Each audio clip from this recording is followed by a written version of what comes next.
Part 2 of an interview with Dr. Michael Robinson, guest Vanessa Tracy, TV mom, love and marriage, Huntsville, on the OWN network. Willing to do this, but can you define what abuse would mean to you? Anything that physically, mentally, emotionally attacks you in a negative way, or affects you in a negative way. Some people think it's just physical, but it can be verbal. Yes. It can be emotional. Mm-hmm. It can be mental. My prayer is that anyone who's in situations like that God leads and guides them how to get relief from that situation, regardless of what that relief looks like. As someone who's been in a marriage that didn't work, I've been in a situation where the physical wasn't there, but the verbal was. And I hate to say this, but there were times when I wish you had just hit me. Because I felt like I can heal from that. But right. Once you put words out there, you can't take them back. No matter how much you apologize for it, you can't take them back. And even though, I can move past it and forgive you for it, something is going to trigger those words again. There's something you're going to say, something you're going to do that's going to make me think about what you said. God can only fully heal a person from that. And, my prayer is that, if anyone is experiencing anything like that, and it doesn't have to be a romantic relationship, even if there's a child in a home where a parent is constantly talking negative to them or cutting them down and making them feel like they're nothing and they're never going to be anything. It's terrible to know that a person can inflict that kind of pain on another person and seem to have no conviction about it. Yeah. And somehow we, as people, have to be more concerned about what's going on with others instead of just concerned about our house. Because we live in towns, we live in cities, we live in communities. And we have to be more involved in the things that happen outside of our door. If these places are going to stay secure, if they're going to stay safe for us to raise our families and stuff in, So I think we need to start seeing more of what we used to see back in the 60s. Real men with values and morals, standing up, going into the trenches, telling this generation of what we're seeing now, this is not the way. This is not who you are. You're more than this. We need to get back to the place where we see more of men and women who actually have good morals and values than seeing men and women who seem to have no morals and values. This thing has got to become balanced again, or the scale needs to tilt where we're actually leaving something valuable for the next generation to come. and making sure that that generation is secure in what they've seen and what they've been taught, that they know how to stand for what's right and what's morally correct. Just because it's legal for you to do doesn't mean it's morally correct. And we've got to start teaching that again. We've got to start seeing that again. Or we're going to see a lot of cities and towns that were once great places to raise families just sort of deteriorate. Yeah, we can't, as a culture, we can't afford that. So if I go back to the birthday party, and it took me a moment to get back there, but, and the scene where your ex-son-in-law was screaming in your face as you were trying to keep the conversation between him and your daughter and other people out of it. That's what I took from the scene that I was able to hear. Do you recognize your ex-son-in-law? What is different now, in your opinion, versus what you saw when Melody first brought him home to meet you? Or did you maybe even observe some of these behaviors back then, but that was her choice, and you wanted her to feel comfortable in her choice? Do you recognize him now? When I first met my ex-son-in-law, I did not want Melody to date him. I didn't. But then once I got to know him a little bit and got to know a little bit about his background and, some of the challenges that he had had growing up, and seeing a man that appeared to want to work hard to change that, I grew to be okay with it. And if I wasn't okay with it, what was I going to do? True. It wasn't my place to make a decision for her. But, when I first met him, I realized he was a little arrogant. I saw that in him. But I figured it was because of, the hard times that he had had growing up. He had learned to be overly confident in himself, and I thought that was okay. And it is okay as long as it's not hurting anyone else, But no, the man I see today, I don't know who he is because I know he's been overtaken.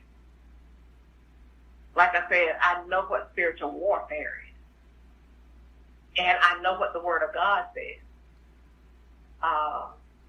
You can't contaminate something that God made sacred and think that there's not going to be any repercussions for that.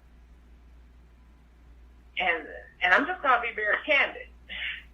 You can't go lay up with all these strange women and think you're not picking up spirit.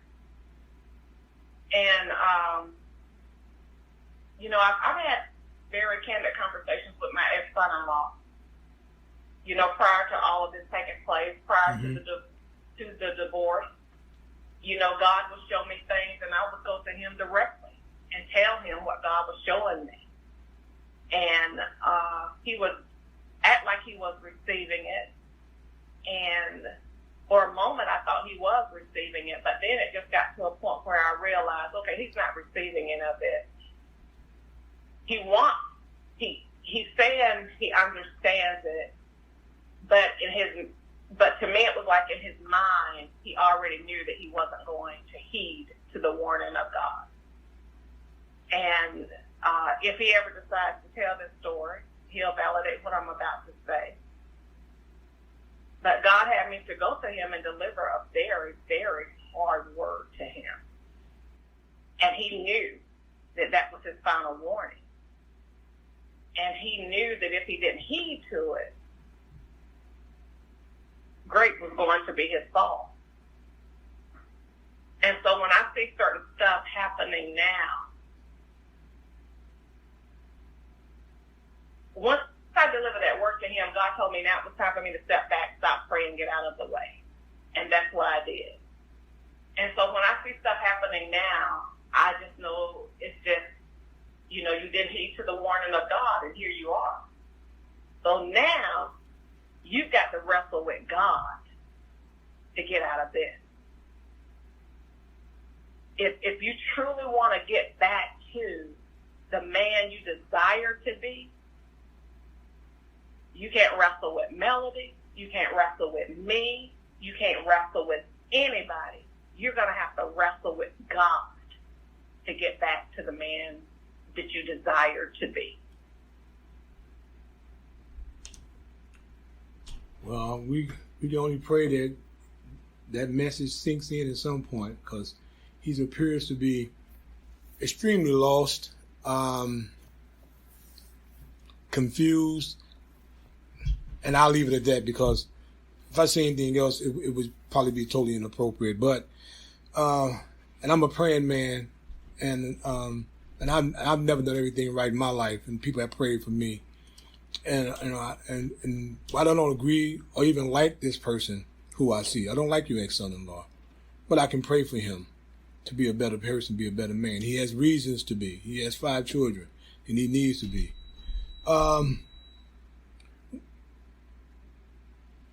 When you look at the show, Miss Tracy, I'm sorry. What are your thoughts about a particular young lady? I don't mention any names. I don't like really mentioning names in my shows. But there was a young lady who attended a male's tea party, who had a so-called 3-month friendship with your ex-son-in-law's mistress. What were your thoughts on that person making the cut of one of the edits? What were your thoughts on her appearing on the show, if you have any? I really don't have any thoughts about that, except for the fact that I know God has a way of revealing things, and sometimes it may not be the way we thought it was going to happen. Sure. But God has a way of revealing things, and I know that if you're a praying person, you know, God don't let too much sneak up on you. True.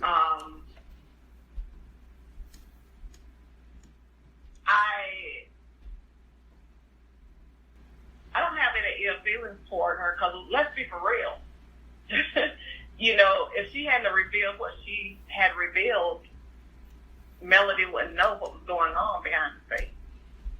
So, you know, as far as me thinking ill of her or anything like that, I don't think anything like that. You know, I think she's someone that God used to pull the covers off some things. And I think there are some more things going to be revealed, you know, that Melody needs to know. And then it might just be things that are revealed directly to her that no one else would know about. But I do believe that God is just pulling the cover off some things, because he's getting ready to put an end to all of this. He's getting ready to put an end to all of this. And I have to stand on that. Can you name a cast member on this show who has not gotten a chance to eat at Melanie's table? It seems like everyone, whether Melanie's in the scene or not in the scene, somehow her name is dropped. And is there anybody on this cast who has not eaten at her table?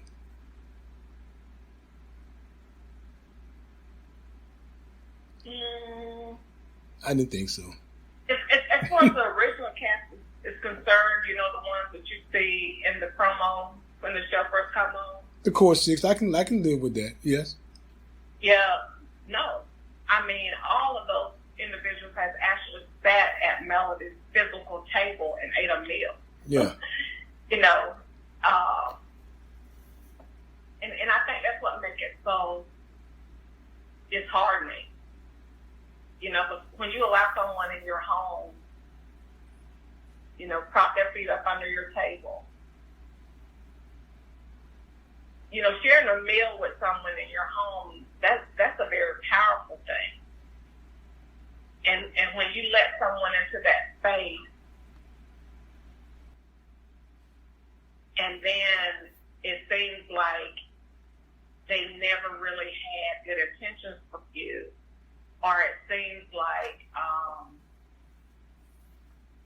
you're going to have to cut this person off because you can't allow them in your space like that anymore, for whatever the reason might be. It can bother you a little bit, you know, but some people just can't go where you're going.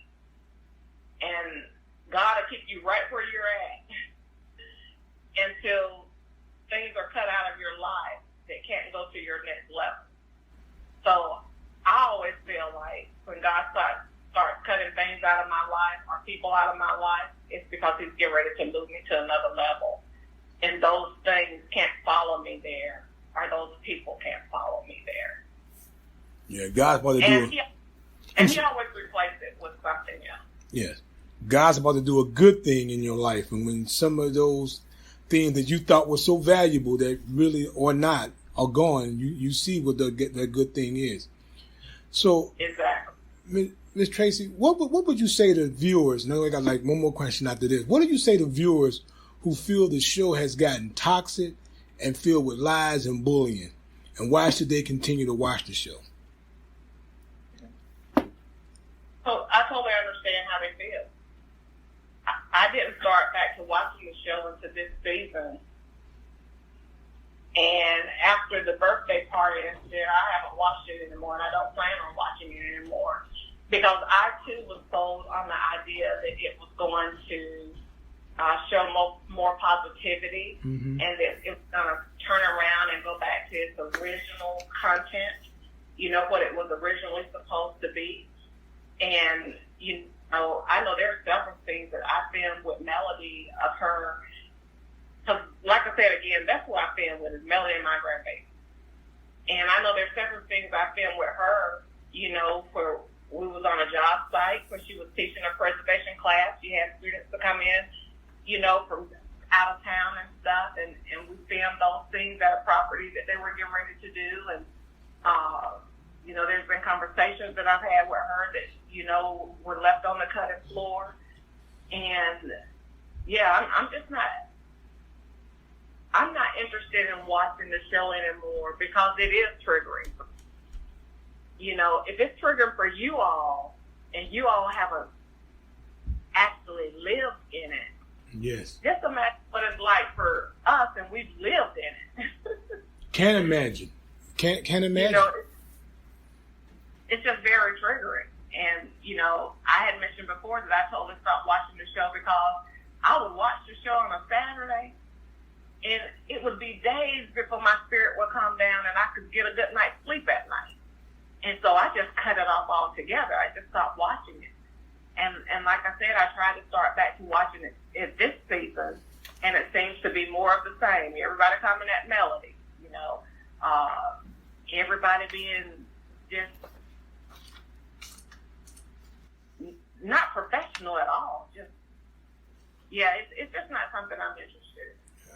Well, you know, we got one thing resolved today because, honest to God, I thought you had been fired because I thought you were nowhere to be seen. I mean, there's a person who was on the show who was allegedly fired, and I think this person might even had a small cameo, or we want to call it that, cut in last week's episode, probably equivalent to the amount of time you had. I'm thinking, boy, what's going on here? So we got that squash. Don't try to figure that out, right? You can't figure it out. I don't have that kind of mind. My mind doesn't work that way. It doesn't make sense to me. It's not logical. I mean, I think I know what it is. I think I know why a person would do it, but it's weak to do it. It doesn't kind of human being you are. It makes you a weak person.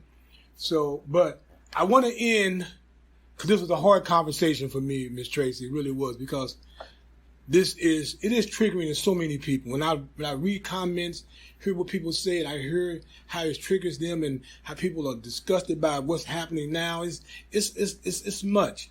But that's not why I reached out to you before this happened. I reached out to you because you have a great spirit, and I want to talk about something that's going on that's positive. Last time you were talking about a project, but I wanted, before that, I follow you on Instagram, and you said on your IG, and I don't know what you meant by this, so I'm going to ask you. You said coming soon. Do you care to elaborate what that meant? Because I couldn't figure it out. Yeah, I have something that's coming up soon. Okay. I've learned whenever I'm collaborating with someone, I've learned not to put it out there until they start advertising it or they start putting it out there. Okay. Because, I learned once you put something out there, the fans be looking for. And True. then something happens and it don't happen at the time that you thought it was going to happen or something like that. But, I'm always working on something.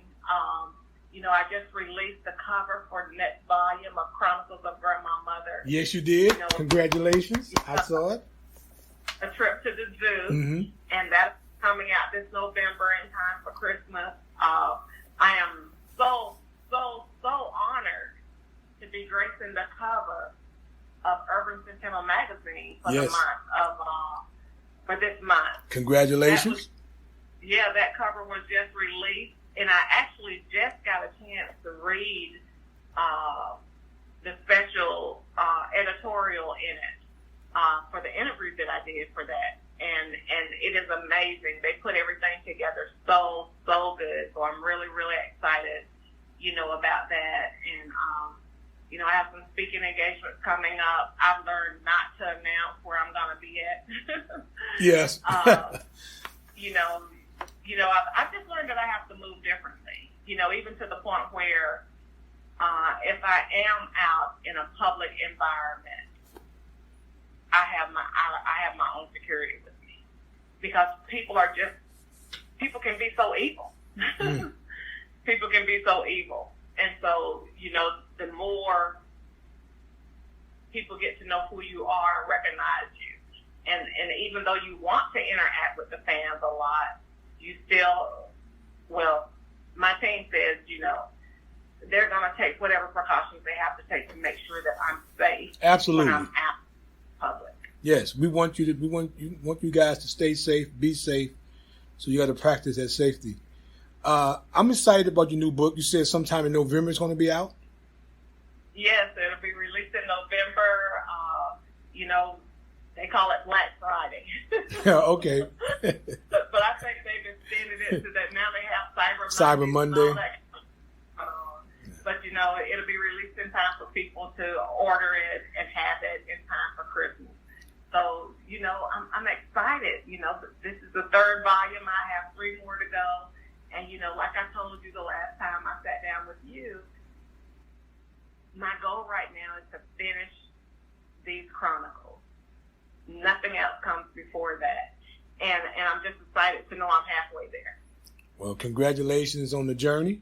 I look forward to purchasing a couple copies of the new release. I always gift them to people in my parent network, so I certainly will do that again with the new release. Is there anything that you could possibly share, even though it goes against your golden rule? I'm sorry, what did you say? I said, is there anything you could possibly share, even though it goes against your golden rule? I'm not sharing too much in advance. Even though it goes against my golden rule? Yeah, I mean, you say you don't share all your information because you want to make sure it happens. And I was just trying to coax you into sharing a little something, even though it quite hasn't happened just yet. I was kind of leaning on your kindness to just give me a scoop. Okay, what I would like to leave with everybody Thank you. Please go and purchase Urban Centennial, the magazine that came out this month with me on the cover. Please support that Black-owned magazine. And, you're going to love the special edition of the interview that I did in there. It's different from anything that I've ever done, and it looks at a different side of me outside of the show. So I think people are going to be really inspired, if they purchase a copy of that magazine and they actually read the story that I share in there. Still working on the Chronicles of a Grandma Mother, getting that completed. Getting ready to do some speaking engagements. I have some more stuff that's coming up that I really don't want to speak on right now. Okay. But just know that I'm still out there doing what I do best, which is being me and trying to make sure that someone sees the Jesus in me. Well, it's definitely visible in you, Miss Tracy, and thank you. I tried to get something out of you.